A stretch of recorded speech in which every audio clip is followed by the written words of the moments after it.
Chapter 2, The Offer. Early morning, next day. Safe house, founder's lot. Weather. I'll keep quiet about it for the moment.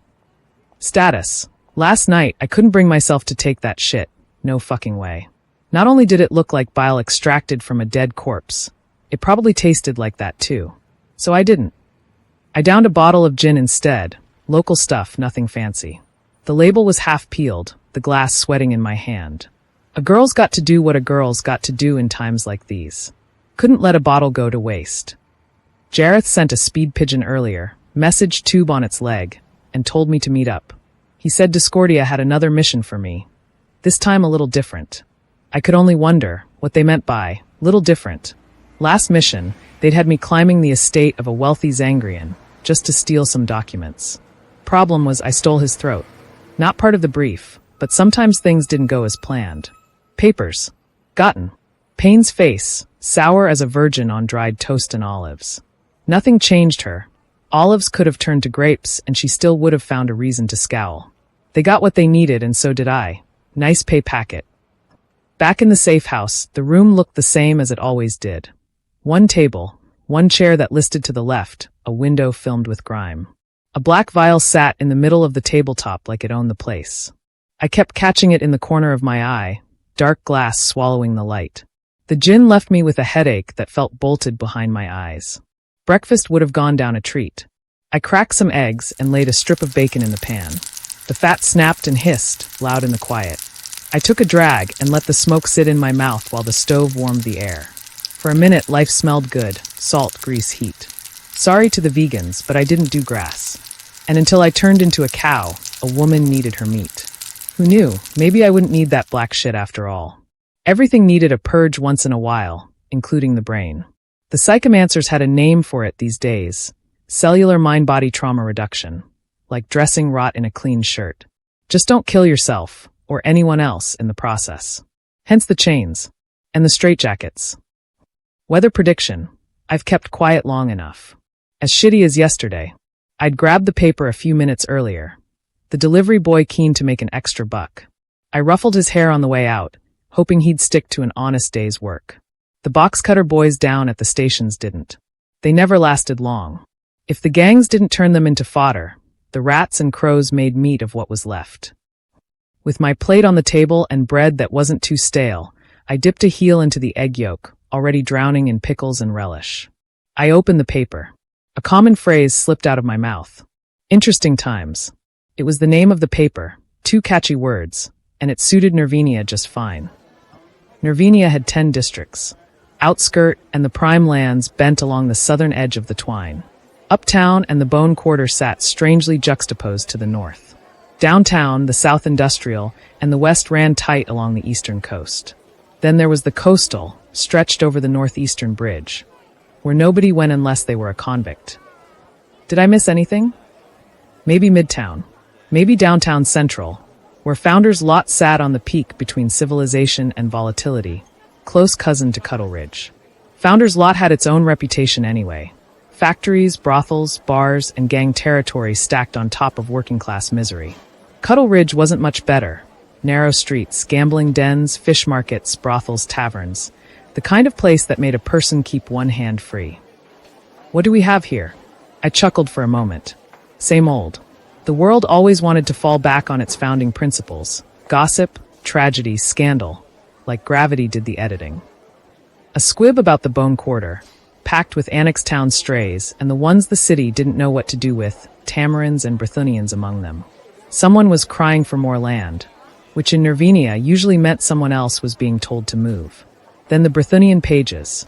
Another sanitation, sweep near communal ossuaries, the paper pretending it was civic hygiene instead of policy with a boot print.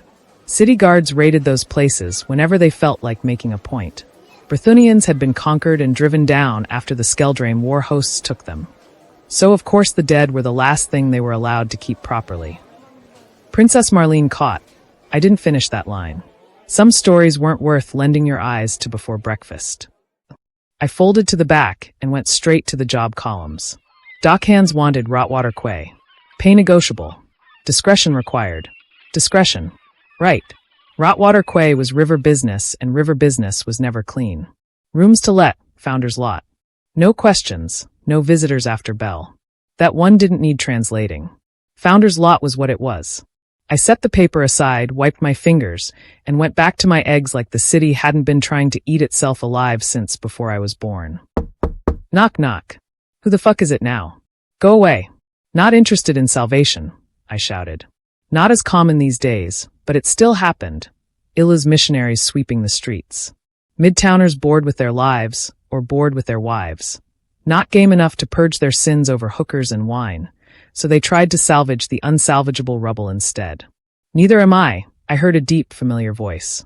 Jareth, open up, Kit. The closest thing to a father I ever had was Jareth. He taught me the way, made me a primetime killer, made Domina Discordia swell with saliva at the chance to recruit her prodigal assassin. At least, that's what he said the night before my first job, drunk as a hazelnut in the palm of a squirrel. It was the most emotion I got out of him for a long time.